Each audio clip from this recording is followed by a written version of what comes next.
Disebut-sebut tak berani ke Indonesia karena takut dipenjara, inilah fakta soal ayah Atta Halilintar yang dituding penipu ulung kelas dunia hingga terlantarkan anak dari istri kedua. Ketidakhadiran keluarga Gen Halilintar dalam pernikahan Atta dan Aurel sampai hari ini masih jadi tanda tanya besar. Bahkan saat cucu pertama mereka lahir, Anovial Asmit dan Lenggogeni Faruk tak tampak atang hidungnya.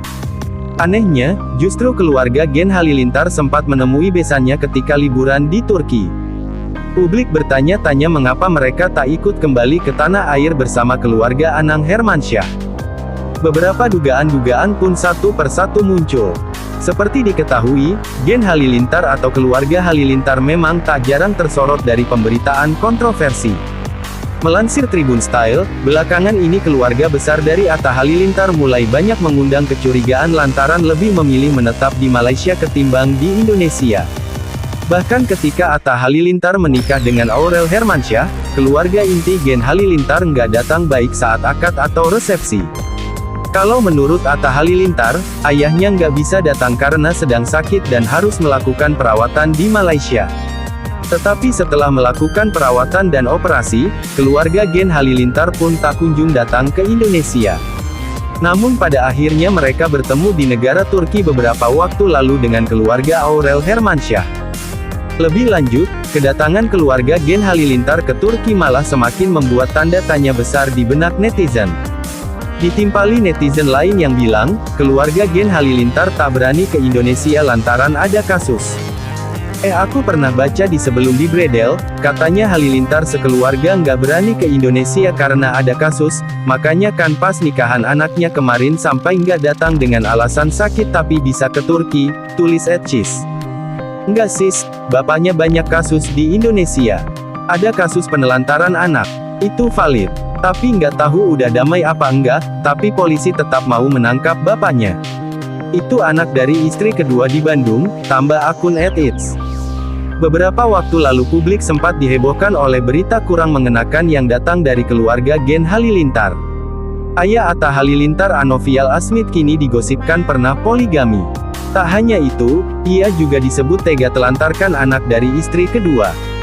Keluarga YouTuber Atta Halilintar kini tengah menjadi sorotan. Pasalnya, ayah Atta Halilintar Anovial Asmit disebut pernah memiliki dua istri. Setelah lama berpisah, pihak mantan istri kedua Asmit muncul ke publik dengan tuntutan. Asmit dinilai tidak memenuhi hak sang anak dari mantan istri keduanya tersebut. Lantas seperti apa kebenarannya? Dikutip dari berbagai sumber, inilah 5 fakta Halilintar Anovial Asmit disebut pernah memiliki dua istri selengkapnya. 1. Menikah. Dalam tayangan di kanal YouTube Kiai Haji Infotainment pada Sabtu, tanggal 29 Agustus tahun 2020, ayah Atta Halilintar disebut pernah menikah dengan perempuan bernama Happy Haryani. Hal tersebut diungkapkan oleh kuasa hukum Happy Haryani, Dede Gunawan memperlihatkan surat kuasa yang diberikan kliennya.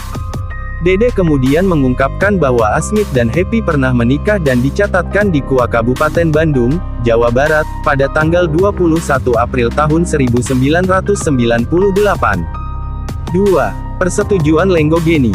Pernikahan dengan Happy terjadi ketika Asmit sudah berumah tangga dengan ibu dari Atta Halilintar, Lenggogeni Faruk.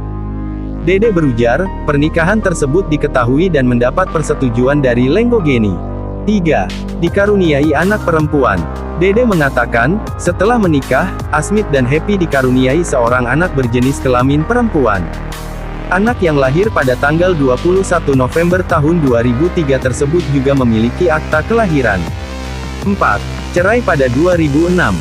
Biduk rumah tangga Asmit dan Happy ternyata tidak berjalan lancar. Mereka kemudian resmi bercerai pada tanggal 18 April tahun 2006. Keduanya diputus cerai oleh Majelis Hakim Pengadilan Agama Pekanbaru, Riau. 5. Dituding telantarkan anak. Setelah bercerai dari istri kedua, Asmit dituding pihak Happy tidak bertanggung jawab kepada putrinya itu. Sejauh ini saya mengonfirmasi kepada klien saya. Apakah anak diberi nafkah atau tidak, kata Dede Gunawan. Tapi yang jelasnya beliau membuat atau memberikan kuasa pada kita karena perihal, diduga bahwa kuat diduga Halilintar tidak bertanggung jawab atas anaknya, lanjut Dede. Begitu saja yang saya terima informasi dari klien saya, tambahnya. 6. Tidak meminta harta. Dede menerangkan, kliennya tak meminta harta gonogini dari ayah sang YouTuber. Happy hanya ingin hak-hak putrinya dapat dipenuhi oleh Asmit. Kalau gonogini saya kira tidak ya, tapi beliau meminta bentuk tanggung jawab, terang Dede Gunawan. Yang pertama mungkin pengakuan bahwa itu anak beliau. Yang kedua mungkin meminta bahwa selayaknya anak mendapat kasih sayang dari orang tua, saya kira demikian, tambahnya. Sang pengacara menyebut komunikasi antara Asmit dan buah hatinya tak berjalan dengan baik. Calon ayah mertua Aurel Hermansyah itu pun tak pernah bertemu dengan anaknya dari Happy. Apa yang disampaikan ke kita bahwa minta supaya hak-hak anaknya itu diberikan selayaknya seperti anak pada umumnya, begitu saja, ujar Dede. Sejak awal, Dede Gunawan berucap, kliennya tidak ingin terekspos oleh media karena menjaga masing-masing nama baik. Namun, hingga saat ini tidak ada itikat baik dari Halilintar Anovial Asmit untuk memberikan hak-hak putrinya sebagaimana anak pada umumnya. 7. Bawa ke jalur hukum. Pada akhirnya, Happy membawa kasus ini ke jalur hukum pada akhir 2019 lalu. Hal tersebut dilakukan agar putrinya bisa mendapatkan hak-haknya sebagai anak. Masih berjalan di Polres Jakarta Selatan. Laporan dari Bu Happy itu terkait dengan anak, kata Dede Gunawan. Dugaan pasal yang dilanggar itu terkait Undang-Undang Perlindungan Anak, pungkasnya.